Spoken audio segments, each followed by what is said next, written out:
Hello student, मैं एक बार फिर से आप सभी का स्वागत करता हूं अपने यूट्यूब चैनल डिप्लोमा लेक्चर में।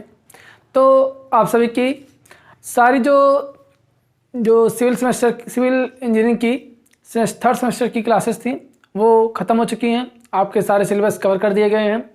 आज का जो टॉपिक है ये, जैसा कि आप सभी ने थंबनेल में देख लिया कि महा मैराथन है। ठीक है, मैराथन क्लास आप सभी की ये है। इस क्लास में आपको एक ही लेक्चर में पूरे चैप्टर्स का ओवरव्यू मिल जाएगा कि क्या है, कैसे आपका जो छोटी छोटी चीज़ें हैं वो आपको एक ही लेक्चर में पूरी प्रोवाइड करा दी जाएंगी। ठीक है, तो आज का ये जो क्लास है ये लगातार 1.5-2 घंटे चलने वाली है। तो देखते हैं और एक एक टॉपिक को, मतलब एक एक चैप्टर को सीरियल वाइज देखते हैं। कौन सा चैप्टर है, उस चैप्टर में कौन कौन से हमको टॉपिक्स पढ़ने हैं, कौन कौन से इंपॉर्टेंट्स है, कौन कौन से आपके सिलेबस में दिए गए हैं। तो अगर आप वीडियो पर नए हैं तो वीडियो को लाइक कीजिए। वीडियो आपको अच्छी लग रही है तो लाइक कीजिए। चैनल पर नए हैं तो चैनल को सब्सक्राइब कीजिए। ठीक है, तो शुरू करते हैं आज के इस महा मैराथन क्लास को। ठीक, और देखते हैं आज का जो सब्जेक्ट्स है वो कंक्रीट टेक्नोलॉजी का है और इसकी मैराथन क्लास हम देखते हैं। ठीक है,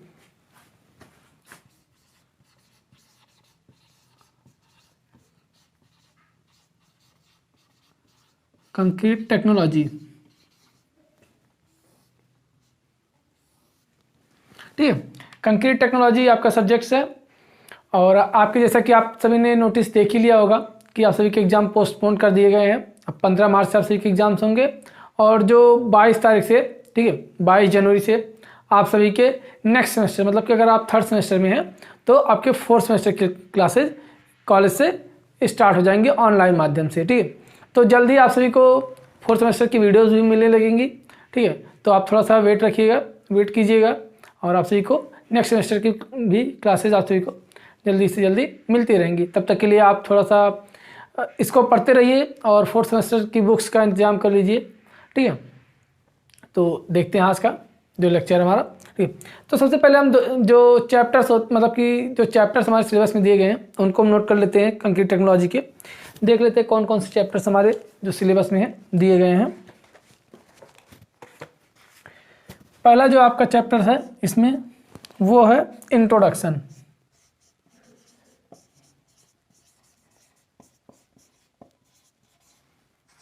सेकंड है इंग्रेडिएंट्स ऑफ कंक्रीट। थर्ड है properties of concrete.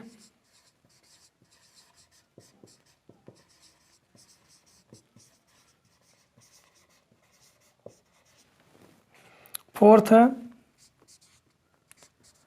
Water cement ratio.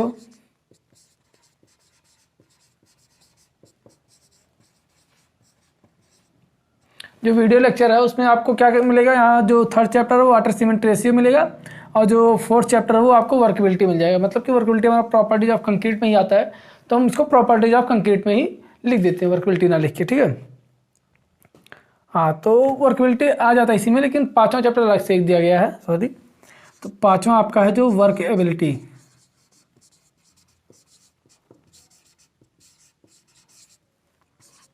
छठवां चैप्टर आपका है proportioning of nominal concrete.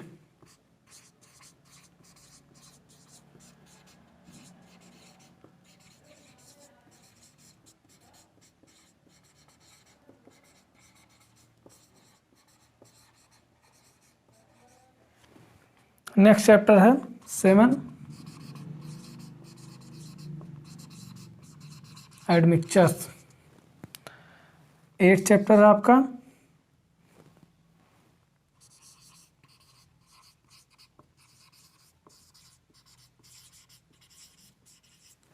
Special concrete.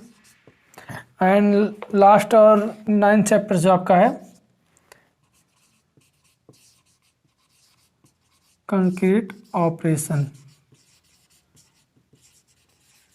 ठीक है, एक चैप्टर आपका इसी में और आ जाता है। एक चैप्टर जो लास्ट में है आपके क्या है, importance and methods of non destructive test. ठीक है, आपके नॉन डिस्ट्रक्टिव टेस्ट होते हैं दो आपके टेस्ट दिए गए आपके सिलेबस में। पहला एक रिडंडेंट हैमर टेस्ट है और दूसरा आपके सिलेबस में जो दिया गया है उसको देख लेते हैं क्या है। और हाई परफॉर्मेंस कंक्रीट, ठीक है, ये दो आपके सिलेबस में टेस्ट दिए गए हैं। पहला रिडंडेंट हैमर, दूसरा हाई परफॉर्मेंस कंक्रीट, ठीक है, ये दो आपके टेस्ट दिए गए हैं। तो ये आपको नहीं बताया गया, ठीक है, ये आपके बहुत ज़्यादा इंपॉर्टेंट नहीं है, एग्जाम में भी नहीं आता है। और आप अगर कहेंगे, ठीक है, कमेंट बॉक्स में बताइएगा। अगर आप कहेंगे तो इसकी एक अलग से वीडियो बना के दे देंगे हम आपको कि टेस्ट जो होते हैं रिडंडेंट हैमर टेस्ट कैसे करते हैं और मेथड इसका जो है अपैरेटस कैसे होते हैं, ठीक है, इसकी हम एक अलग से लेक्चर बना के आपको दे देंगे, आप वहाँ से पढ़ लीजिएगा, ठीक है। तो जो आपका पढ़ना है, ठीक है, आज पहला तो आपको पढ़ना है, क्या पढ़ना आपको कि इंट्रोडक्शन, ठीक है, पहला आपको इंट्रोडक्शन पढ़ना है। इंट्रोडक्शन में क्या पढ़ना है आपको कि कंक्रीट क्या होती है, कंक्रीट की यूजेस क्या हैं, अदर बिल्डिंग मटेरियल्स की तुलना में कंक्रीट का क्या महत्व है, क्या इंपॉर्टेंस है कंक्रीट का, इनके बारे में आपको पढ़ना है, ठीक है। तो देख लेते हैं यहीं पे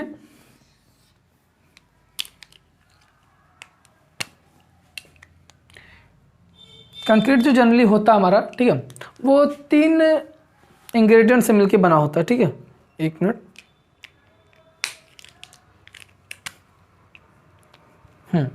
ठीक, जो कंक्रीट जनरली होता है, इंट्रोडक्शन में हमको देखना है कि कंक्रीट क्या होता है और किन किन इंग्रेडिएंट से मिलके बना होता है और फिर इसका क्या महत्व होता है, ठीक है, इन्हीं सब के बारे में हमको पढ़ना है।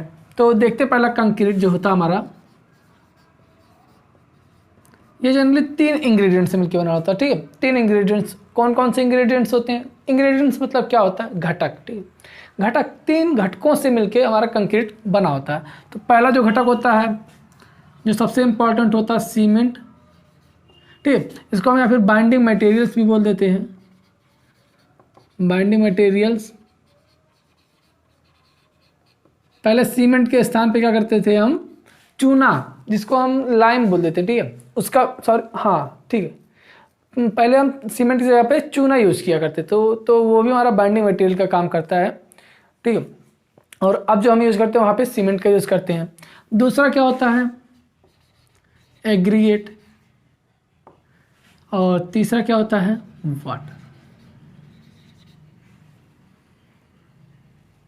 और आपको जो एग्रीगेट ये आपको दिख रहा है, आपको कुछ इस तरह से मिलता होगा लिखा हुआ, सीमेंट प्लस सैंड प्लस में एग्रीगेट करके लिखा मिला होता है, ठीक है। कहीं कहीं आपको ऐसे ही बताया जाता है सीमेंट, सैंड और एग्रीगेट, ठीक है। लेकिन क्या हुआ, सैंड जो हमारा होता है ये भी तो एक तरह का एग्रीगेट ही होता है ना, तो इसलिए हम इसको ऐसे ना लिख के, सैंड को अलग ना लिख करके क्या करते हैं हम, ठीक है, सैंड को अलग ना लिख करके फिर हम एग्रीगेट लिख देते हैं प्लस में वाटर, ठीक है। वाटर एक बहुत ही इंपॉर्टेंट मटेरियल होता है हमारा कंक्रीट में, ठीक है, इसलिए हम वाटर लिख देते हैं। तो ये हुआ हमारा, ठीक है।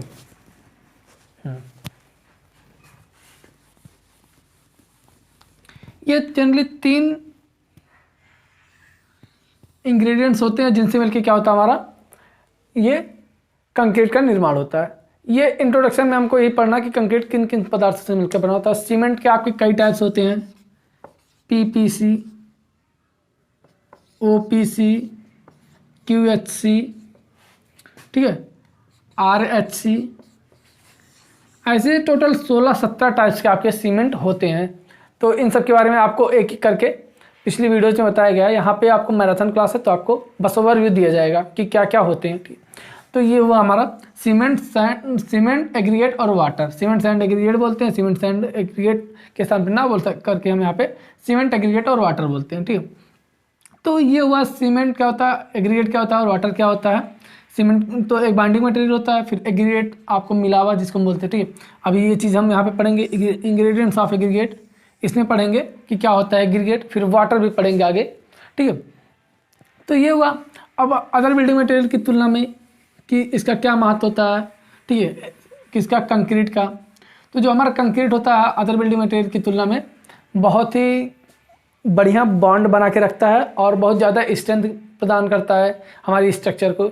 इसलिए हम इसका जो हमारा कंक्रीट होता है अदर बिल्डिंग मटेरियल की तुलना में अधिक महत्व रखता है।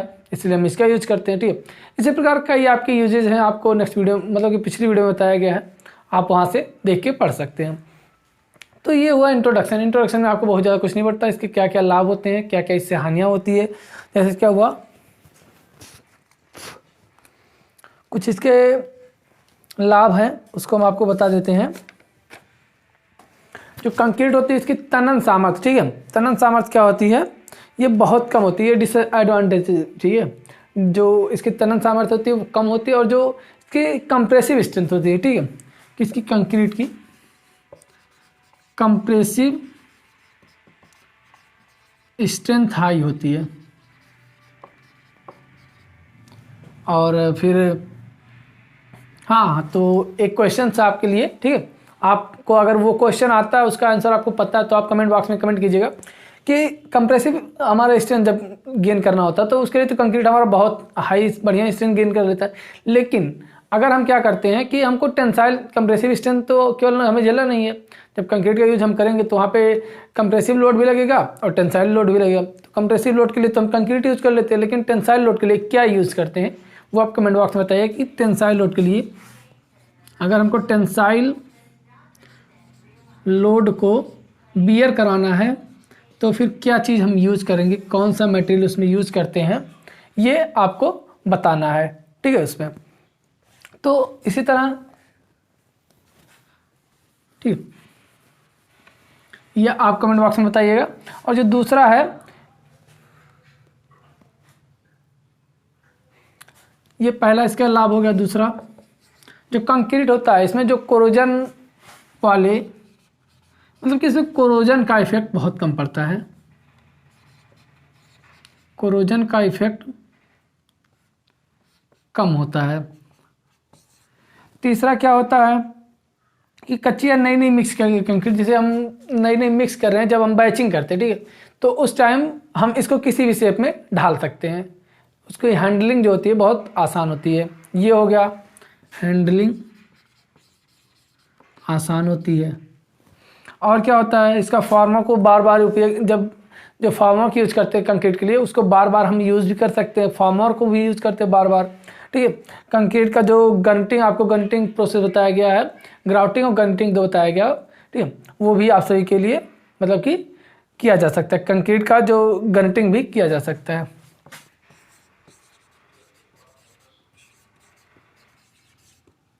ठीक, तो ये कुछ इसके एडवांटेजेस है। ऐसे डिसएडवांटेजेस क्या है कि इसका टेंसाइल लोड, जो टेंसाइल स्ट्रेंथ बहुत कम होता है। फिर ताज़ी कंक्रीट सूखने पर क्या होती है, सिकुड़ती है, और पानी मिलाने पर क्या होता, ठीक है, ताज़ी कंक्रीट सूखने पर क्या करती है, सिकुड़ती है, और फिर कठोर कंक्रीट गीली होने पर क्या करती है, फैलती है। जब हमारी ताज़ी मिक्स की गई कंक्रीट होगी तो वो जब टाइट होगी तो वो सिकुड़ेगी, लेकिन जब हमारी हार्ड कंक्रीट है उसमें जब पानी हम मिलाएंगे तो क्या होता है, वो फैलेगी। ये इसका डिसएडवांटेज है।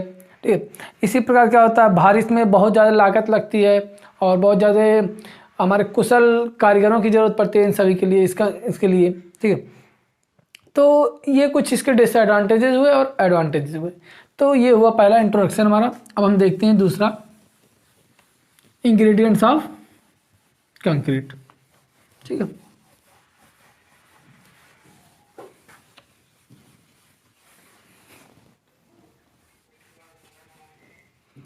अब ये पहला हमारा कंप्लीट हुआ। ठीक है, अब दूसरा हमारा क्या है, इंग्रेडिएंट्स ऑफ कंक्रीट। इंग्रेडिएंट्स क्या होता है, ठीक है, कंक्रीट का मिलावट। कंक्रीट में जो हम मिलावा यूज़ करते हैं वो कौन कौन से होते हैं, कितने प्रकार के होते हैं, ठीक है, उनको अब हम देखते हैं। तो वो जो हमारे होते हैं कंक्रीट की मिलावे, ठीक है, उनको जनरली यहाँ पे हम देखते हैं। सेकंड क्या है, इंग्रेडिएंट्स ऑफ कंक्रीट, उसको देख लेते हैं। तो पहले तो एग्रीगेट हमारा होता क्या है, ठीक है, वो देख लेते हैं।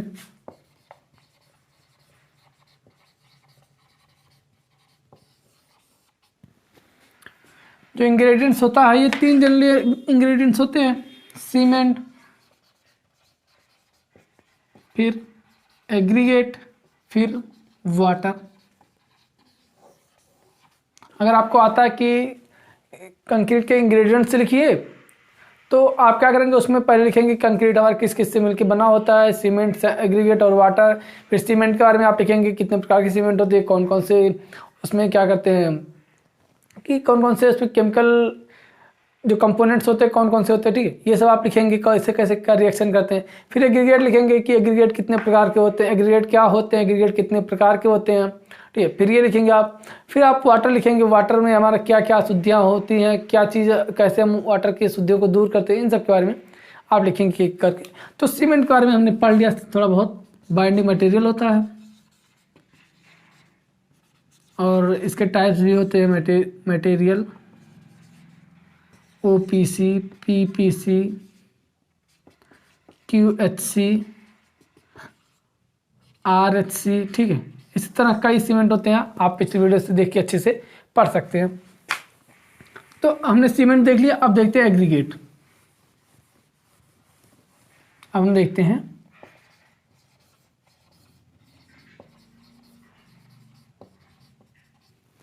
एग्रीगेट।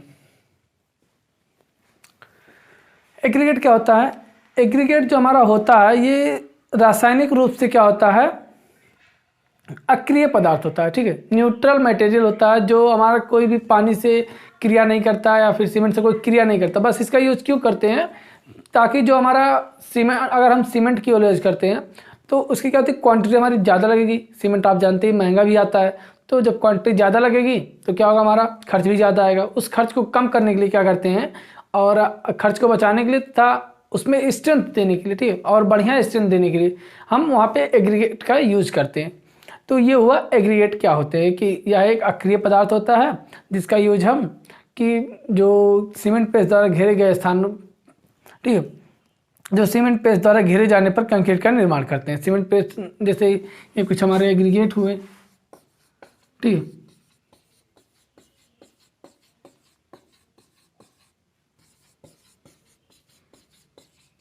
हमारे एग्रीगेट हुए। अब ये सीमेंट पेस्ट द्वारा इसको घेर दिया गया, मतलब कि इसमें सीमेंट डाल दिया, मिला दिया गया, तो क्या हुआ, कंक्रीट का निर्माण करते हैं। मतलब कि वह पदार्थ जो सीमेंट पेस्ट द्वारा, मतलब कि एग्रीगेट वह अक्रिय पदार्थ है जो सीमेंट पेस्ट द्वारा घेरे जाने पर कंक्रीट का निर्माण करता है, उसको हम एग्रीगेट बोल देते हैं, ठीक। तो ये हुआ एग्रीगेट की डेफिनेशन। अब टाइप ऑफ एग्रीगेट देख लेते हैं। Types of aggregate.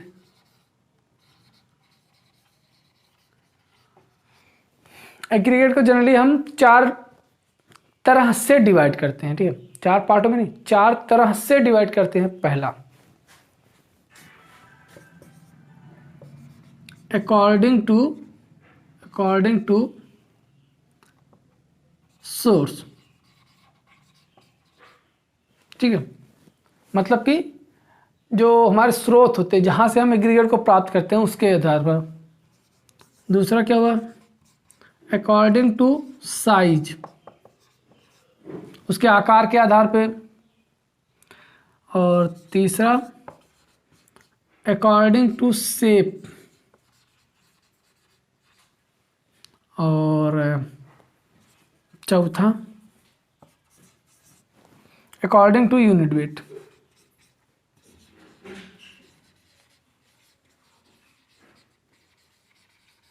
According to unit weight मतलब कि इकाई भार के आधार पे क्लासिफिकेशन एग्रीगेट के। तो ये 4 तरह से उसको डिवाइड करते हैं। सोर्स में हमारा क्या आ जाता है, पहला, दूसरा, 2 प्रकार के इसमें होते हैं। पहला नेचुरल,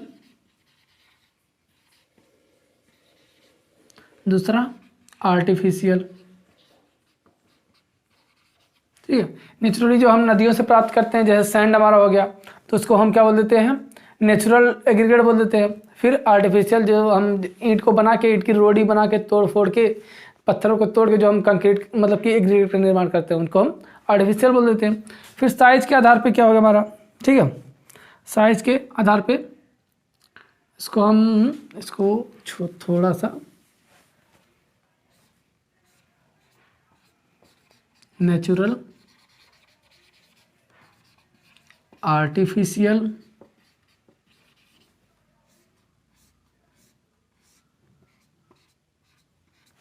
साइज के आधार पे फाइन एग्रीगेट, कोर्स एग्रीगेट,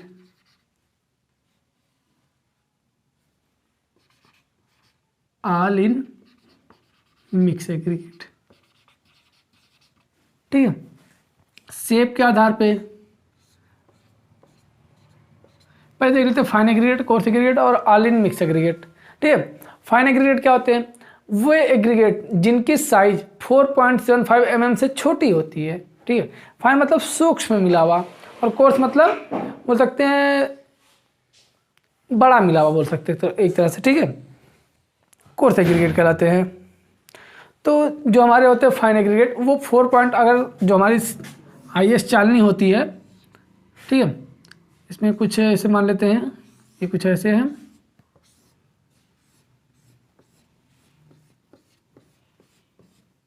ये मान लेते हैं हमारी सी है, IS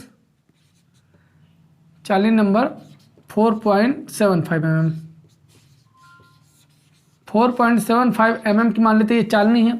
जब इस चालनी से किसी एग्रीगेट को हम चालते हैं, ठीक है, सेक करते हैं, इस चालनी में रख के सेक करेंगे, तो जो मिलावे इस चालनी के ये जो छिद्र है, छिद्र से पार करके नीचे चले जाएंगे। ठीक है, नीचे कोई पैन लगा देंगे, ऊपर हमारा चालनी रहेगा। जैसे ये कुछ इस तरह से रहेगा, ये हमारा चालनी है, ये हम पैन लगा दिए कोई, ठीक है, इसको ऐसे सेक करेंगे।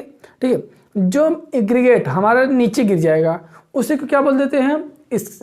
इसके छिद्र से होते हुए जो हमारा एग्रीगेट नीचे चला जाएगा, मतलब 4.75 mm की चालनी से पार हो जाएगा, उसको हम फाइन एग्रीगेट बोल देते हैं। और जो 4.75 mm से चल के नीचे नहीं रहता, मतलब कि इस पे रुक जाता है हमारा, जो हमारा सीप पे रुक जा रहा है, चालनी पे रुक जा रहा है एग्रीगेट, जब 4.75 mm की चालनी से चल रहे हैं, तो उसको क्या बोल देते हैं? हम कोर्स एग्रीगेट बोल देते हैं।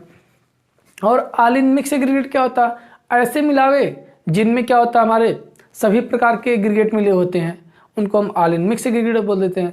जैसे हमने क्या किया, कोई ऐसे क्या किया, उठा लिया हमने ऐसे एग्रीगेट कहीं से उठाया, और उसमें क्या हुआ, हमारे 4.75 mm से कम के भी एग्रीगेट है, 4.75 mm से ज़्यादा के भी एग्रीगेट, सब मिक्स हैं उसमें, तो उसको क्या हम बोल देते हैं? उसको हम ऑल इन मिक्स एग्रीगेट बोल देते हैं। ठीक है, तो ये हुआ हमारा अकॉर्डिंग टू साइज। ठीक है, अब हम देखते हैं according to shape.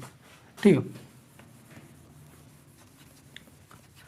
According to shape, according to shape पहला क्या हमारा?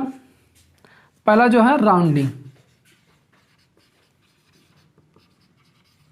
राउंडिंग एग्रीगेट, एंगुलर एग्रीगेट,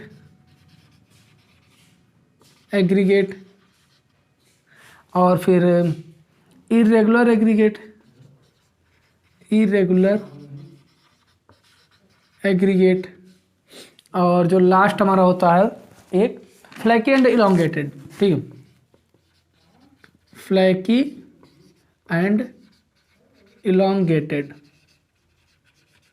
ठीक है, ये चार प्रकार के हमारे शेप के आधार पे एग्रीगेट होते हैं।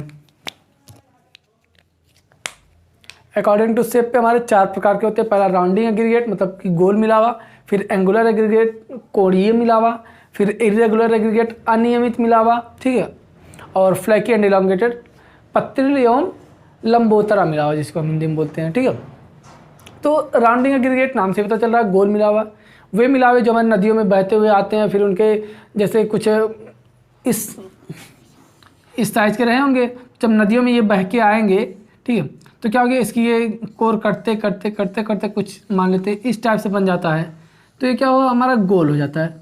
तो इसी को क्या बोल देते हैं हम? राउंडिंग एग्रीगेट बोल देते हैं। ठीक है, इसी को हम राउंडिंग एग्रीगेट बोल देते हैं। और एंगुलर मिलावा, एंगुलर मिलावा वे मिलावे होते हैं, इनकी जो बॉन्डिंग होती है, ठीक है, जो राउंडिंग एग्रीगेट की बॉन्डिंग होती है बहुत अच्छी नहीं होती है, और इसकी जो वाटर एब्जॉर्प्शंस होती है, ठीक है, ये हमारा 30 से 32% होता है। और जो एंगुलर एग्रीगेट होता है हमारा कोणीय मिलावा, वो जान रहे हैं आप, कोणीय, ठीक, नाम से पता चल रहा है ये भी कि इसमें कोण बने होते हैं, जैसे कुछ इस तरह से कुछ हमारे एग्रीगेट बने होते हैं। ठीक है, तो हमारा कोणीय मिलावा होगा कि ऐसे कुछ है ऐसे कोई एग्रीगेट हमारा बना हुआ है, तो ये दोनों बॉन्डिंग बहुत अच्छा बनाते हैं, इन दोनों में बॉन्डिंग जो होता है बहुत अच्छा बनता है। और अनियमित मिलावा, जिनका जो हमारा साइज होता है, शेप होता है, वो निश्चित नहीं होता, किसी भी शेप में वो रहते हैं हमारे, उनको हम इरेगुलर एग्रीगेट बोल देते हैं। और जो हमारा फ्लैकी एंड इलोंगेटेड एग्रीगेट होते हैं, ठीक है, सॉरी, जो फ्लैकी और इलोंगेटेड एग्रीगेट होते हैं, फ्लैकी एग्रीगेट का मतलब क्या हो गया हमारा, जो फ्लैकी एग्रीगेट होते हैं जब 3/5 से कम, ठीक है, वे मिलावे जिनकी मोटाई, ठीक है, मोटाई की बात हो रही है यहाँ पे, ध्यान दीजिएगा आप, जिनकी मोटाई क्या होती है 3/5 से कम होती है, औसत मोटाई 3/5 से कम होती है, उनको क्या बोल देते हैं हम, फ्लैकी एग्रीगेट, उनको हम फ्लैकी एग्रीगेट बोल देते हैं। और वे एग्रीगेट, ठीक है, जिनकी लंबाई, ठीक है, यहाँ पे क्या बात हो रही है, मोटाई की बात हो रही है, और इलोंगेटेड में क्या बात हो रही है, मोटाई की, सॉरी, उनकी लंबाई की बात हो रही है। तो जैसे कि ये है, मान लेते हैं, ठीक है, ये हमारा मार्कर है, एक मिनट आप वेट कीजिए, ये मार्कर है, ये क्या है, इसकी लंबाई है, और इसकी क्या है, मोटाई है। तो इसकी जो औसत मोटाई अगर 3/5 से कम है, ठीक है, उसकी औसत मोटाई 3/5 से कम है तो वो फ्लैकी एग्रीगेट हो जाएगा। और एलोंगेटेड मतलब अगर इसकी लंबाई 9/5 से, ठीक है, एलोंगेटेड कब होगा, एलोंगेटेड कब होगा, जब इसकी लंबाई 9/5 से अधिक होगी, तो ये इलोंगेटेड एग्रीगेट हमारा कहा जाए। जब इसकी लंबाई क्या होगी, 9/5 से, इसकी औसत लंबाई, ठीक है, 9/5 से अधिक होगी, तो उसको हम इलोंगेटेड एग्रीगेट बोल देते हैं, ठीक है। तो ये हुआ हमारा अकॉर्डिंग टू शेप एग्रीगेट कौन कौन से होते हैं। और अब बचता हमारा यूनिट वेट, ठीक है, यूनिट वेट के आधार पर हमारे 3 प्रकार के एग्रीगेट होते हैं। पहला normal weight aggregate, normal weight aggregate, दूसरा हैवी वेट एग्रीगेट,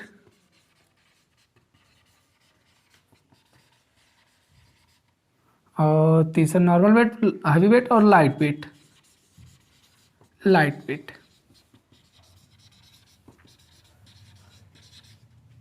ठीक है। नॉर्मल वेट एग्रीगेट मतलब क्या, सामान्य भार वाले मिलावे, ठीक है, सामान्य भार वाले मिलावे। तो इसमें जो है सभी सामान्य रूप से काम आने वाले मिलावे, जैसे बालू, बजरी व पीसे हुए जो रोड़ी हमारे होते हैं, ईंट की रोड़ी जो पीसी जाती है, वो आते हैं। जो नॉर्मल वेट होता है, इसमें जो हम जनरली यूज करते हैं, अपने घरों में देखे होंगे आप यूज़ करते हुए, सीमेंट नहीं, सैंड हो गया, ग्रेवल हो गया, और ईंटों के पिसे हुए रोड़ियाँ हो गई, ठीक है, ये सब हमारे नॉर्मल वेट एग्रीगेट में आते हैं, ठीक है। इनका जो विशिष्ट गुरुत्व, स्पेसिफिक ग्रेविटी होती है, वो 2.5, ठीक है, होता है। और इनका जो यूनिट वेट 23 से 26 किलो न्यूटन पर मीटर क्यूब होता है, यूनिट वेट, ठीक है, इनका। ये वो इनका जो यूनिट वेट होता है, एक बार फिर से सुन लीजिए, 23 से 26 किलो न्यूटन पर मीटर क्यूब। और जो स्पेसिफिक ग्रेविटी होती है वो कितना होता है, 2.5 होता है इसकी स्पेसिफिक ग्रेविटी। यह आप कुछ चीज़ें याद रखिएगा, ठीक है, जो आपके एग्जाम में आप पॉइंट करके लिख देंगे तो आपको नंबर अच्छे मिलेंगे। ये वो हमारा नॉर्मल वेट। दूसरा क्या हुआ, हैवी वेट एग्रीगेट, ठीक है। हैवी वेट एग्रीगेट क्या होता है, जैसे बेराइट हो गया, हमारा लॉ फास्फोरस हो गया, और जियोथाइट हो गया, हेमेटाइट हो गया, इल्मोनाइट हो गया, ठीक है। ऐसे कई प्रकार के एग्रीगेट हमारे आते हैं heavy weight aggregate. Heavy weight aggregate का यूज कब करते हैं, जब हमको बहुत भारी संरचना बनानी होती है, तो वहाँ पे हम हैवी वेट एग्रीगेट का यूज करते हैं, ठीक है। जहाँ पे हमको भारी संरचना की ज़रूरत होती है, वहाँ पे हम हैवी वेट एग्रीगेट का यूज़ करते हैं। और लाइट वेट एग्रीगेट, ठीक है, हल्की भार वाली मिलावे, तो जहाँ पे हमको संरचना का भार कम करना होता है, जैसे संरचना का भार अगर हमारा ज़्यादा बढ़ रहा है, नॉर्मल हम एग्रीगेट यूज कर रहे हैं, अगर संरचना का भार वहाँ पे ज़्यादा हो रहा है, ठीक है, तो और हमें संरचना का भार कम करना है, तो वहाँ पे हम लाइट वेट एग्रीगेट का यूज़ कर लेते हैं, ठीक है। इनकी जो हैवी वेट की जो हमारी क्या होती है कि जो इनका यूनिट वेट होता है हैवी वेट एग्रीगेट का, ये हमारा 30 से 57 किलो न्यूटन पर मीटर क्यूब होता है। और जो लाइट वेट एग्रीगेट का होता है, ये हमारा 12 किलो न्यूटन पर मीटर क्यूब, ये 30 से 57 किलो न्यूटन पर मीटर क्यूब, और ये हमारा होता है 23 से 26 किलो न्यूटन पर मीटर क्यूब। ये तीनों का यूनिट वेट, ठीक है। यूनिट वेट के आधार पर इसको डिवाइड किया गया, इसलिए इन तीनों का यूनिट वेट आपको पता होना जरूरी होता है, ठीक है। तो ये हुए हमारे एग्रीगेट, टाइप्स ऑफ एग्रीगेट, ठीक है। अब हम देखते हैं कि इस चैप्टर में हमारे और क्या क्या दिए गए हैं, ठीक है। तो ये हुआ types of aggregate. I hope कि आप सभी को इतना समझ में आया होगा। ये स्टूडेंट्स की डिमांड पे ये आपकी जो मैराथन क्लास है ये बन रही है। स्टूडेंट्स की डिमांड थी कि सर मैराथन क्लास बना दीजिए, जिसमें जैसे क्या हुआ, हम सब चीज़ तो पढ़े रहते हैं लेकिन एक बार रिवीजन हमको चाहिए होता है, ठीक है। तो रिवीजन के लिए बस ये क्लास आपकी है, बाकी आप अच्छे से, ठीक है, पढ़ लीजिएगा। और इसमें कुछ कैरेक्टरिस्टिक्स हैं आपके एग्रीगेट के, ठीक है, लक्षण होते हैं, उसको देख लेते हैं। कैरेक्टरिस्टिक्स ऑफ एग्रीगेट, एग्रीगेट के लक्षण, ठीक है। पहला लक्षण क्या होता है, ठीक है, मिला हुआ कंक्रीट का क्या होता है, मुख्य मेन एक इंग्रेडिएंट्स होता है, ठीक है। एक मिनट आप वेट करेंगे।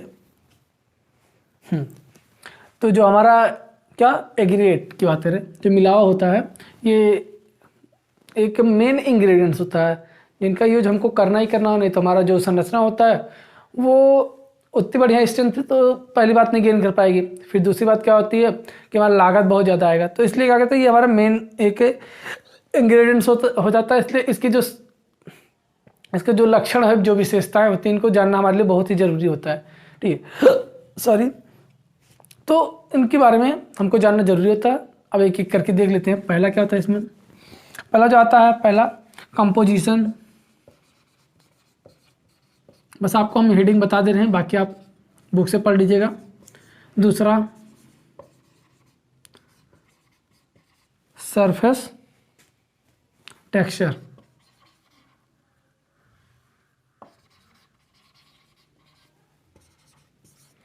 तीसरा particle shape, particle shape and size, एक ही लिख देते हैं, particle shape and size. 4 specific gravity,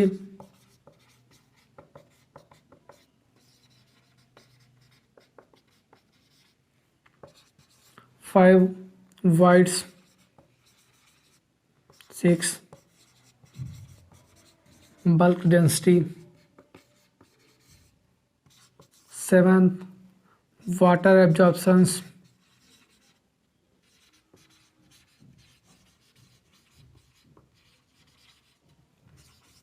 8 bulking of sand,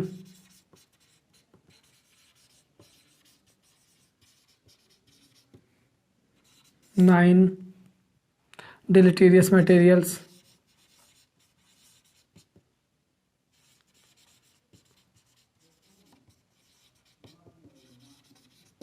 ठीक है। तो ये हमारे टोटल 9 कैरेक्टरिस्टिक्स दिए गए हैं आपकी बुक में। आप इनको एक एक करके पढ़ लीजिएगा, ठीक है। कभी कभी क्या होता है, आपके ये ना पूछ के डायरेक्ट की कैरेक्टरिस्टिक्स ऑफ एग्रीगेट लेके आपको देगा कि निम्न पर टिप्पणी कीजिए, तो आपको उसमें से क्या क्या आ जाता है, सरफेस टेक्सचर आ जाता है, स्पेसिफिक ग्रेविटी, बल्क डेंसिटी, और फिर आपका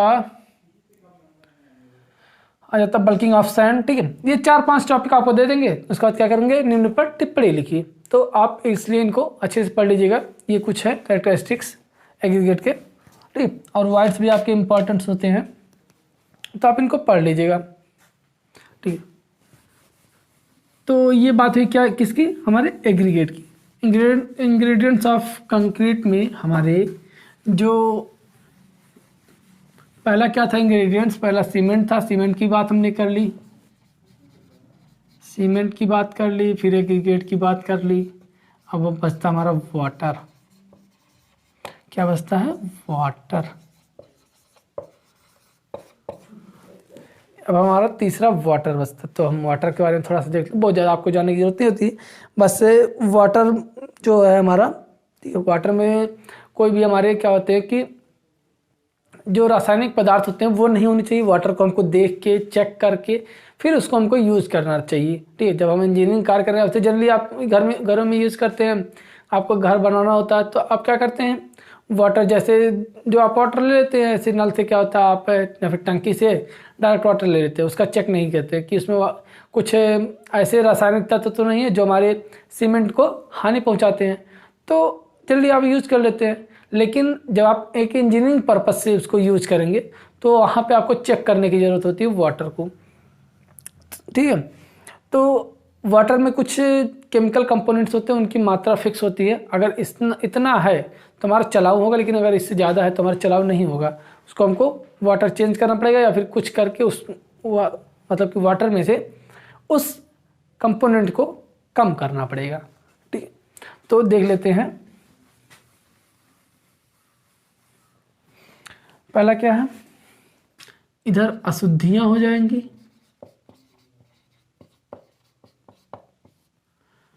और इधर क्या हो जाएगा, स्वीकृत प्रतिशतता, स्वीकृत प्रतिशतता। पहला क्या हो जाएगा, कार्बनिक,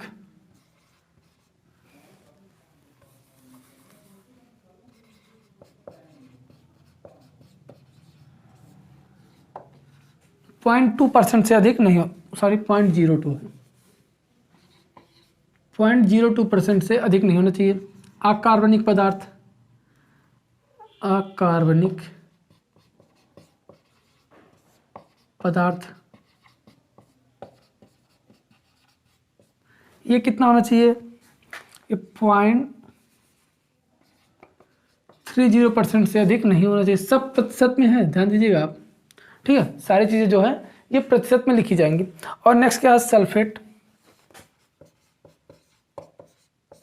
सल्फेट ये कितने से ज़्यादा नहीं होना चाहिए, ये 0.04% से 0.04% से अधिक नहीं होना चाहिए। और फिर क्या होता है हमारा, एल्कली, एल्कली मतलब क्षार धातु है, एल्कली। ये हमारा एक सादा कंक्रीट होता है, सादा कंक्रीट के लिए अलग होता है, और जो आरसीसी कंक्रीट हमारा होता है, ठीक है, प्रबलित कंक्रीट जिसको हम बोलते हैं हिंदी में, इन दोनों के लिए अलग अलग होती है इसकी मात्रा। हमारा जो सादा कंक्रीट होता है उसमें 0.02, ठीक 0.20, और इसमें 0.05, इससे अधिक नहीं होना चाहिए। इतना अगर रहता उसमें तो हम उस वाटर को यूज कर लेते हैं अपने कार के लिए। अगर इससे अधिक है, ठीक है, अगर इससे अधिक है तो हम उसको यूज नहीं करते हैं। ये आईएस कोड में आपको दिया गया, आईएस कोड लिख देते हैं, आईएस 3025 के अंदर में ये दिया गया, ठीक है। ये आईएस 3025 अगर आप खोलेंगे, आईएस कोड की जो बुक होती है, पीडीएफ हम आपको 4th सेमेस्टर में देंगे, ठीक है, आप उसमें चाहे देख सकते हैं। तो वहाँ पे आप देखेंगे तो ये सारी चीज़ें लिखी गई हैं कि इतना इतना मात्रा होता है तो हम उसको यूज कर लेते हैं। जो आपके सिलेबस में आईएस कोड दिया गया वो 456/2000 के अकॉर्डिंग सारी चीज़ें दी गई हैं, लेकिन कुछ चीज़ें क्या दी गई हैं आपको दूसरे आईएस कोड से निकाल के दी गई हैं, ठीक है। तो सारी जो कंक्रीट आपका जनरली पढ़ते हैं आप, उनमें जो दिया गया आईएस 456 में सारी चीज़ें दी गई हैं, ठीक है। लेकिन ये वाटर के बारे में जो ये चीज़ें दी गई हैं ये आईएस 3025 में दिया गया, ठीक है। तो ये हुआ आपका। अब हम देखते हैं नेक्स्ट, ठीक है। तो ये चैप्टर आपका खत्म होता है इंग्रेडिएंट्स ऑफ कंक्रीट। अब हम नेक्स्ट चैप्टर देखते हैं। नेक्स्ट चैप्टर क्या है आपका, properties of concrete.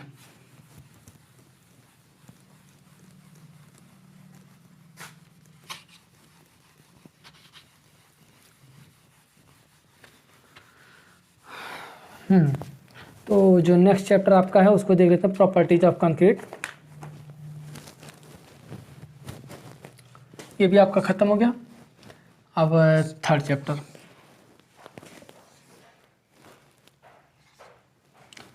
Properties of, लिखने की जरूरत नहीं है,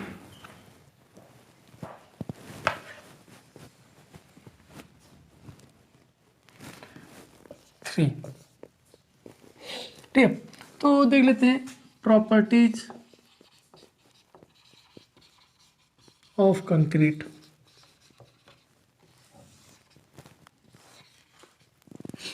ठीक है, प्रॉपर्टीज ऑफ कंक्रीट, जनरली जो हमारी कंक्रीट की प्रॉपर्टी होती है ये दो प्रकार की होती है। पहली क्या होती है प्लास्टिक प्रॉपर्टी, दूसरी हार्ड एंड प्रॉपर्टी। पहली क्या होती है हमारी प्लास्टिक प्रॉपर्टी, दूसरी हार्ड एंड प्रॉपर्टी।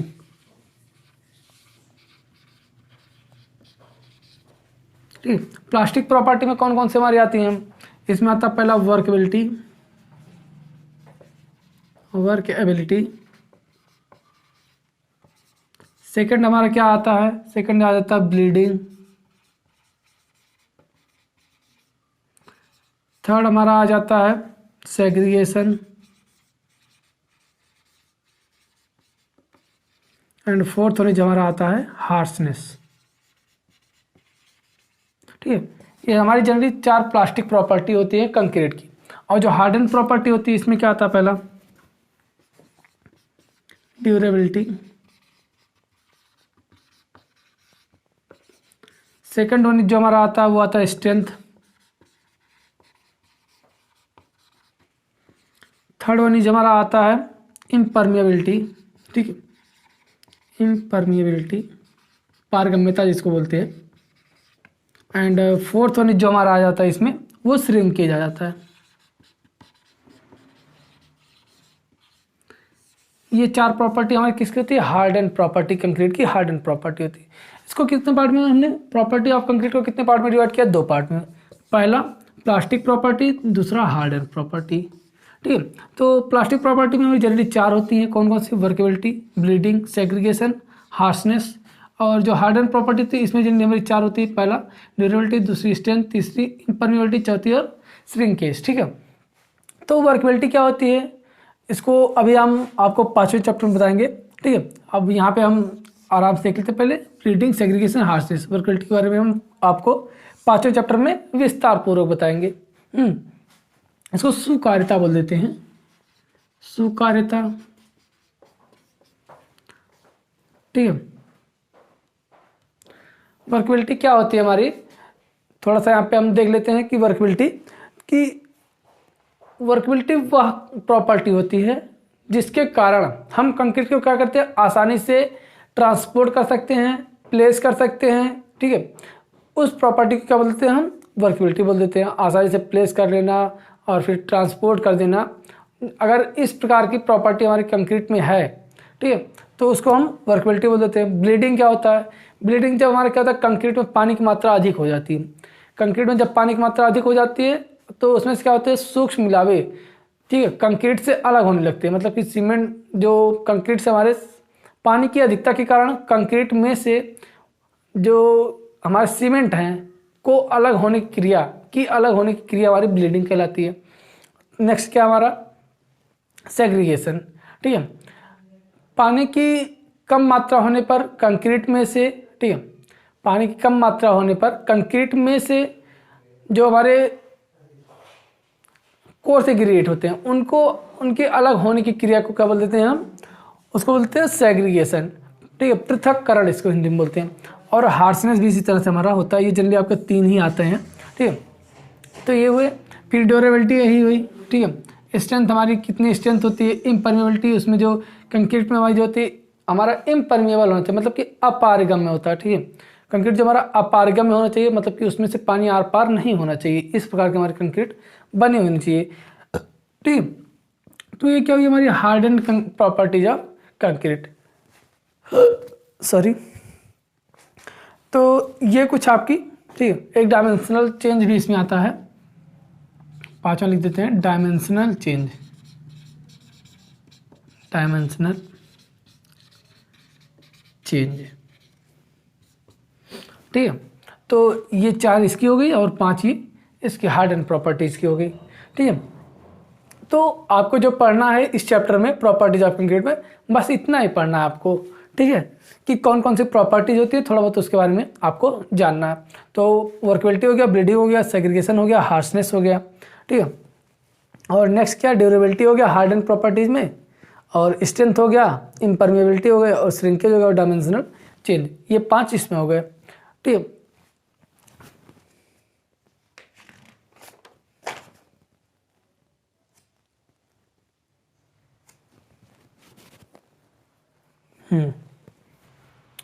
तो ये हुए हमारे प्रॉपर्टीज ऑफ कंक्रीट। अब हम देखते हैं नेक्स्ट चैप्टर अपना water cement ratio.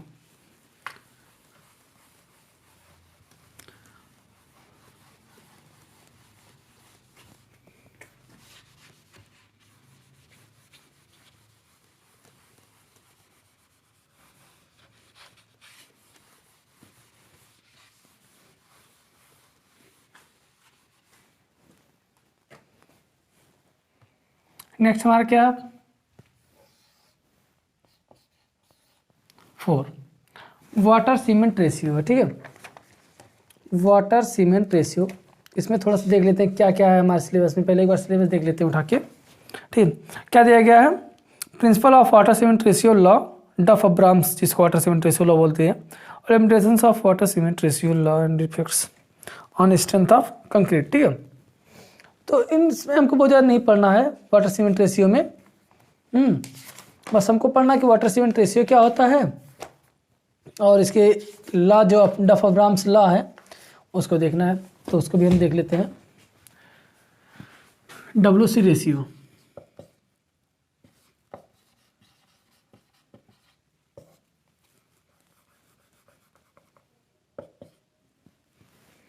WC ratio ये क्या होता है,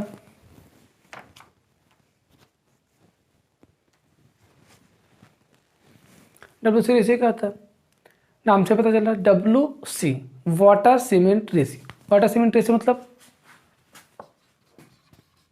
वाटर सीमेंट हो गया वाटर सीमेंट रेशियो। ठीक है, तो यही करना था हमको। ठीक है, नाम से पता चल रहा है। ठीक है, क्या पता चल रहा है, वाटर सीमेंट रेशियो। आप सोच रहे होंगे सर ने क्या लिख दिया, वाटर अपॉन सीमेंट। ठीक, अब आप सोच रहे होंगे वॉल्यूम के आधार पर लिया कि वेट के आधार पर लिया। ठीक, ये भी आप सोच रहे होंगे। तो देखते हैं क्या हमने कैसे क्या किया। ठीक, जो जनरली हम लेते हैं, ठीक है, जो वाटर सीमेंट रेशियो होता है ये होता है वेट ऑफ वाटर अपॉन में वेट ऑफ सीमेंट। ये हमारा वाटर सीमेंट रेशियो होता है, जिसको हम WC रेशियो बोल देते हैं। अगर बाई चांस आप भूल जाते हैं वाटर सीमेंट रेशियो क्या होता है, आप डायरेक्ट लिख दीजिएगा क्या कैसे लिखना है। देखिए,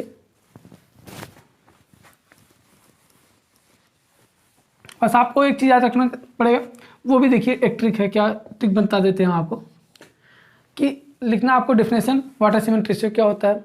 तो W फॉर वेट पहले लिख देंगे। ठीक है, मतलब वेट ऑफ W फॉर यहाँ हो जाएगा वाटर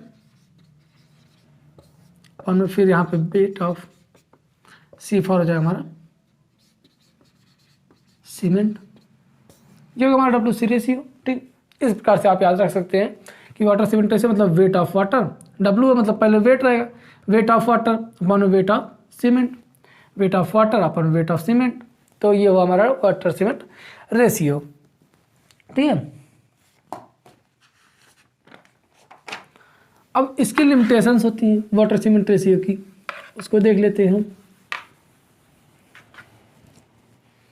जो इसको 3 केसेस में, ठीक है, 3 पार्टों में वाटर सीमेंट रेशियो को डिवाइड किया गया है। 1 मिनट, ये परेशान करके रख दिया। ठीक है, तो देखते हैं केस नंबर फर्स्ट। ठीक है, अगर किंतु परंतु लेकिन, ठीक है, क्या होता है WC रेशियो हमारा केस फर्स्ट में क्या होता है कि 0.2 से, ठीक है, 0.2 है। ठीक है, WC रेशियो हमारा कितना 0.2 है। तो क्या होगा, मतलब कि क्या होगा, इसको लिख सकते हैं इन अदर वर्ड लिख सकते हैं कि लेस देन 0.4। ठीक है, अगर हमारा क्या है कि जो कंक्रीट में WC रेशियो है वो 0.4 से कम, मतलब मान लेते हैं हम 0.2 है। ठीक है, तो क्या होता है, तो कंक्रीट की जो होगी हमारी स्ट्रेंथ उतनी नहीं मिल पाएगी, कंक्रीट उतने अच्छे से मिल नहीं पाएगा। ठीक है, तो क्या होगा, जब कंक्रीट मिल नहीं पाएगा तो क्या होगा हमारा, क्या होगा भाई, पानी की मात्रा कम होगी तो क्या होगा। ठीक है, तो क्या होगा, उसमें सेग्रीगेशन होगा। हमने आपको बताया सेग्रीगेशन क्या होता है, पानी की मात्रा कम होती है तो उसमें से जो कोर सेग्रीगेट होते हैं वो अलग होने लगते हैं सीमेंट पेस्ट से, तो वही हमारा है क्या सेग्रीगेशन होता है। तो ये हमारा होगा, जब सेग्रीगेशन होगा तो फिर स्ट्रेंथ उसकी कम हो जाएगी। ठीक है, तो ये हुआ हमारा केस फर्स्ट। केस सेकंड क्या है, if water cement ratio is 0.4, तो जब भाई इक्वल है तो कोई बात नहीं, 0.4 से इसको 0.6 कर देते हैं। जो हमारी लिमिटेशंस होती है, जो हमारी लिमिट होती है वाटर सीमेंट रेशियो वो 0.4 से 0.6 होती है। आप कहीं कहीं ये भी पाएंगे 0.35 से 0.65 तक। ठीक है, ये भी आप पाएंगे कहीं कहीं पे। तो कोई बहुत ज़्यादा वेरिएशन इसमें नहीं होता है।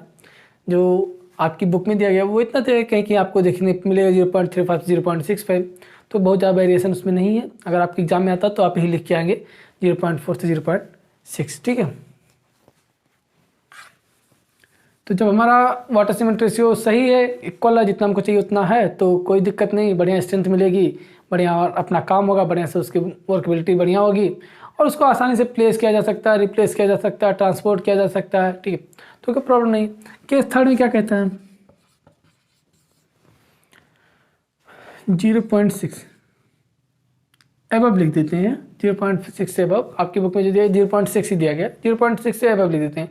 तो क्या, जब वाटर सीमेंट रेशियो ज़्यादा हो जाएगा तो क्या होगा, जब पानी की मात्रा ज़्यादा हो जाएगी तो क्या हमने आपको बताया था, ब्लीडिंग होने लगेगा। ठीक है, जब ब्लीडिंग होगा तो उसमें सीमेंट पेस्ट अलग हो जाएगा भाई।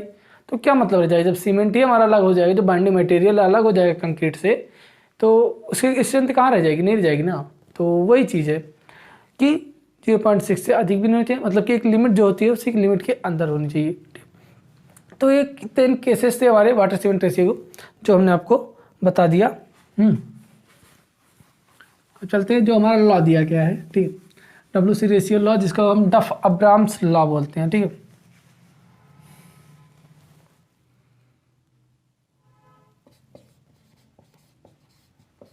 डफ अब्राम लॉ, जिसको हम WC रेशियो लॉ बोलते हैं।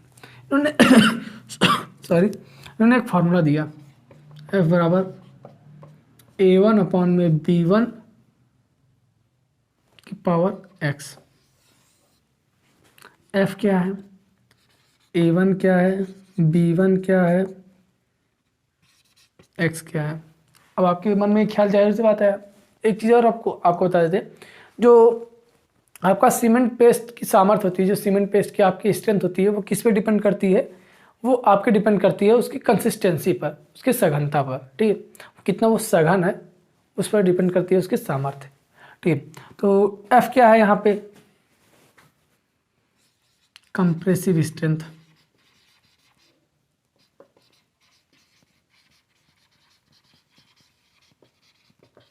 अट्ठाईस दिन की क्यूरिंग के बाद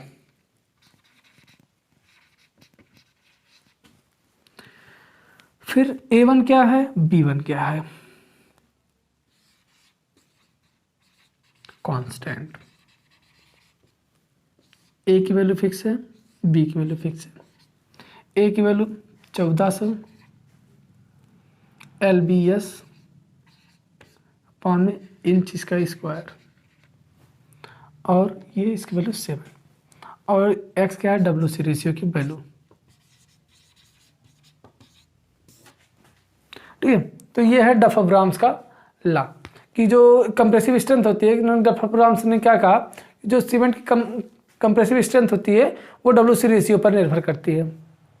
ठीक है, वो उन्होंने ये फार्मूला दिया और इस फार्मूले से उन्होंने कंप्रेसिव स्ट्रेंथ इसका WC रेशियो, या फिर यहाँ से WC रेशियो निकाल सकते हैं। अगर कंप्रेसिव स्ट्रेंथ उसकी पता है 28 दिन की क्यूरिंग पे, हम क्या करते हैं, उसकी कंप्रेसिव स्ट्रेंथ ज्ञात कर सकते हैं। 28 दिन की क्यूरिंग के बाद फिर जैसे ले जाके सीटेम मशीन पर उसका कंप्रेसिव स्ट्रेंथ चेक करते हैं, टेस्टिंग करते हैं, तो वहाँ से हमारे कंप्रेसिव स्ट्रेंथ पता चल जाता है। और A1 B1 की वैल्यू हमको पता है, तो x की वैल्यू हम आसानी से फाइंड आउट कर सकते हैं सॉल्व करके। ठीक है, तो यहाँ से हम WC रेशियो फाइंड आउट करते हैं। तो ये हुआ डफ अब्राम्स लॉ, जिसको हम बोलते हैं सॉरी, इसको हम वाटर सीमेंट रेशियो लॉ बोलते हैं। ठीक है, तो ये हुआ आपका चैप्टर नंबर 3, 4th भी हो गया, WC रेशियो भी लॉ हो गया। अब क्या है, वर्केबिलिटी।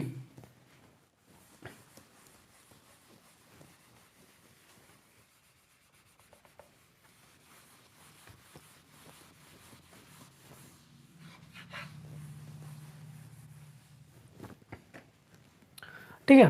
तो अब हम देखते हैं वर्कबिलिटी क्या होता है, ये वह 5वां। तो हम देखते हैं वर्कबिलिटी, ठीक है। जो नेक्स्ट हमारा वर्कबिलिटी, तो सबसे पहले क्या देखते हैं, इसका डेफिनेशन देख लेते हैं। डेफिनेशन तो हमने आपको पिछले बता दिया, लेकिन थोड़ा सा फिर से देख लेते हैं। डेफिनेशन, ठीक। आपका एक क्या कहते हैं कि अकॉर्डिंग टू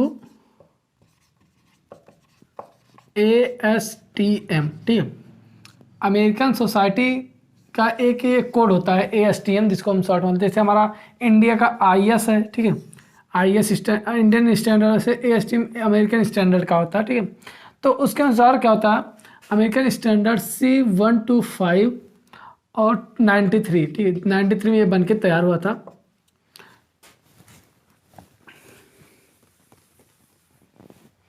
ठीक है, तो इसके अकॉर्डिंग क्या कहते हैं, ठीक है, अमेरिका के अकॉर्डिंग क्या कहा गया है इसको, कि सुकार्यता एक ऐसा गुण है, ठीक है, सुकार्यता हिंदी में बोलते हैं, ठीक है। ये जो वर्कबिलिटी होता है, वर्कबिलिटी को हिंदी में क्या बोलते हैं, सुकार्यता, नाम से होता है सुकार्यता, मतलब कि अच्छे से कार्य किया जा सके, ठीक, क्या होता चला, अच्छे से कार्य किया जा सके। तो इसके अकॉर्डिंग क्या ASTM C12593 के अकॉर्डिंग क्या बोला जा रहा है कि जो सुकार्यता एक ऐसा गुण है जिससे यह निर्धारित किया जा सकता है, ठीक है, जिससे यह निर्धारित किया जा सके कि समांगता में कमी लाए बिना, ठीक, होमोजीनियस जो उसकी प्रॉपर्टी है उसमें कमी लाए बिना, ठीक है, ताज़ा कंक्रीट पर कार्य कितनी सरलता से किया जा सकता है। ये हुआ हमारा अकॉर्डिंग टू ASTM C12593। अगर हम अपनी भाषा में बोलना चाहें तो क्या होता है कि कंक्रीट का वह गुण जिसके कारण हम क्या कर सकते हैं कि उसको आसानी से बैचिंग कर सकते हैं, मिला सकते हैं, ट्रांसपोर्ट कर सकते हैं, पोर कर सकते हैं, ठीक है, ये सारी क्रियाएं हम कर सकते हैं उसकी प्रॉपर्टी में, किसी और प्रॉपर्टी में कमी लाए बिना। तो उस गुण को क्या बोलते हैं, कंक्रीट की वर्कबिलिटी बोल देते हैं, ठीक है। तो ये हुई क्या, वर्कबिलिटी। अब हम देखते हैं नेक्स्ट जो हमारा टॉपिक होता है, ये तो हो गया हमारा workability.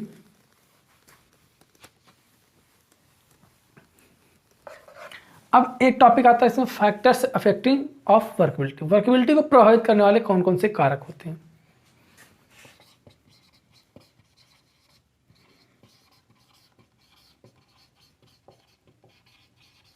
Factors affecting work ability,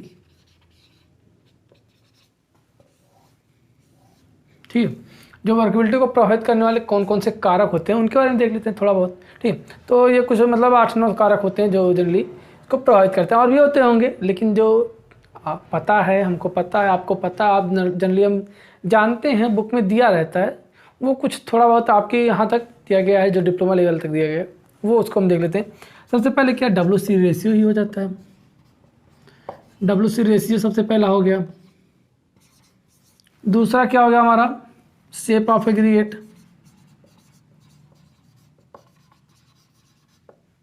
तीसरा साइज ऑफ एग्रीगेट, ठीक। चौथा सरफेस टेक्सचर, ये भी क्या करता है, हमारे जो वर्कबिलिटी होती है उसको प्रभावित करता है। 4 हो गया। फिर 5वां क्या हमारा आता है, ग्रेडिंग ऑफ एग्रीगेट।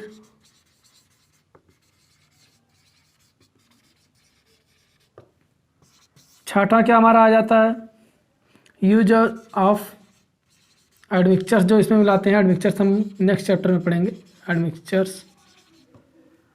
और 7वां जो हमारा आता है, मिक्स प्रोपोर्शन आता है, प्रोपोर्शन। और 8वां जो आता है वो क्या होता है, पीरियड एंड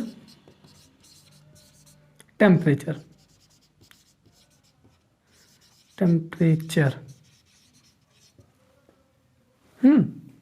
पहले क्या, WC रेशियो, दूसरा shape of aggregate, size of aggregate, surface texture of aggregate, फिर grading of aggregate, use of admixtures, mix proportioning और पीरियड एंड टेम्परेचर। मतलब जो WC रेशियो होता है वो भी अगर कम हो गया तो क्या होगी, उसकी क्वालिटी ख़राब हो जाएगी, ज़्यादा हो गया तो भी और क्वालिटी ख़राब हो जाएगी। फिर शेप ऑफ एग्रीगेट, अगर उसके जो एग्रीगेट की जो शेप है, जैसे एंगुलर हमको ना यूज करके हम क्या करते हैं उसमें सर्कुलर मतलब कि राउंडिंग वाला यूज़ कर लेते हैं, तो भी क्या होगा, उसका जो सरफेस कांटेक्ट होता है वो कम होता है, कांटेक्ट उसमें सही नहीं हो पाता, और उसमें जो हमें वाटर की मात्रा होती है मतलब कि उस पर जब बॉन्डिंग नहीं बन पाएगी तो वाटर हम चाहे कम डालें चाहे ज़्यादा तो उसकी वर्कबिलिटी बेकार हो जाती है। उसको पोर करते हैं तो कहीं इधर कहीं उधर भागता रहेगा, एंगुलर रहता तो एक दूसरे में फंस जाता, बॉन्डिंग ऐसे बना लेता है। तो इसलिए वहाँ पे हम ये जो शेप ऑफ एग्रीगेट होता है ये भी हमारा इफेक्ट करता है वर्कबिलिटी को। फिर इसी प्रकार साइज ऑफ एग्रीगेट, हमारा फाइन एग्रीगेट है कि कोर्स एग्रीगेट हम यूज़ कर रहे हैं, उसी प्रकार से ये भी एक करता है कि अफेक्ट करता है हमारे वर्कबिलिटी को। फिर क्या हमारा सरफेस टेक्सचर हो गया, फिर ग्रेडिंग, इस प्रकार से ग्रेडिंग हमारी कई ग्रेडों में डिवाइड किया गया है एग्रीगेट को, ठीक है। उसी प्रकार से ठीक है ग्रेडिंग को भी हम क्या करते हैं, ग्रेडिंग जो हमारा होता है ये भी प्रभावित करता है हमारे वर्कबिलिटी को। फिर यूजेज ऑफ एडमिक्चर्स, जो हमारे एडमिक्चर्स होते हैं उसमें जो सम्मिश्रण जिसको हिंदी में बोलते हैं मिलाए जाते हैं, वो भी हमारे अगर सम्मिश्रण हमारा ज़्यादा मिलाया जा रहा है तो भी वर्कबिलिटी को प्रभावित करेगा, कम मिलाया जा रहा है तो भी प्रभावित करेगा, वो उतना मेंटेन नहीं रह पाएगा, ठीक है। फिर हमारा मिक्स पोर्सन, जो प्रोपोर्शन हम मिक्स कर रहे हैं डब्ल्यू मतलब कि क्या मिक्स पोर्सन मतलब क्या हुआ, जो हमारे इंग्रेडिएंट्स मिलाए जा रहे हैं कंक्रीट में, वो जब कंक्रीट में इंग्रेडिएंट्स मिलाए जा रहे हैं उनका जो प्रोपोर्शन लिया जा रहा है वो भी अगर हमारा कम ज़्यादा है तो वो भी क्या करता है हमारी वर्कबिलिटी को प्रभावित करता है। जैसे हमने सीमेंट ज़्यादा कर दिया और क्या करते हैं एग्रीगेट को कम कर दिया, ठीक है, तो वो भी क्या करते हैं वो हमारे वर्कबिलिटी को प्रभावित कर देते हैं। इसी प्रकार पीरियड एंड टेम्परेचर भी है, जो टाइम होता है हमारा और जो तापमान होता है वो भी हमारी वर्कबिलिटी को प्रभावित करता है, ठीक है। इनके बारे में डिटेल में आप बुक से पढ़ सकते हैं, फिर नोट्स आपको दिए गए नोट से आप पढ़ सकते हैं, ठीक है। तो ये हुआ आपके फैक्टर्स अफेक्टिंग वर्कबिलिटी, वर्कबिलिटी को प्रभावित करने वाले कौन कौन से कारक होते हैं, ठीक है। और इसमें जो लास्ट टॉपिक आपका बचता है, ठीक है, बहुत ज़्यादा इसमें आपको नहीं पढ़ना है, थोड़ा सा पढ़ना है, तो देख लेते हैं।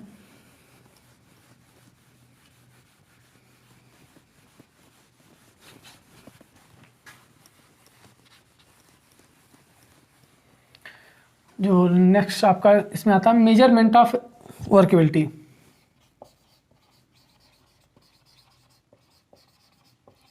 मेजरमेंट ऑफ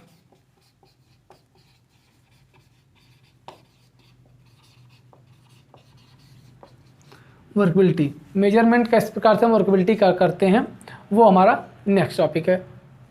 तो देख लेते हैं ये भी हम। तो इसके लिए 5 टेस्ट हमने आपको बताए थे, कौन कौन से, slum test, VV consistometer test, और फिर कंपैक्शन फैक्टर टेस्ट, और क्या था आपके लिए फ्लो टेस्ट और केली बाल टेस्ट। 5 टेस्ट हमने आपको बताया था, ठीक है। तो देख लेते हैं पहला क्या था, स्लम टेस्ट, इसको हिंदी में बोलते हैं अवपात परीक्षण। दूसरा क्या था, कंपैक्शन फैक्टर,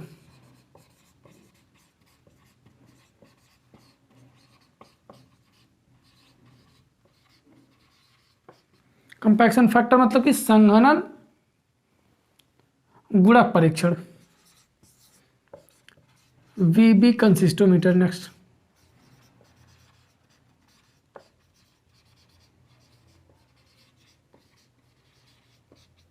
वीबी सघनता मापी परीक्षण। और नेक्स्ट जो हमारा है वो क्या है, फ्लो टेबल या फिर फ्लो टेस्ट बोल देते हैं। और लास्ट जो हमारा था केली बॉल टेस्ट,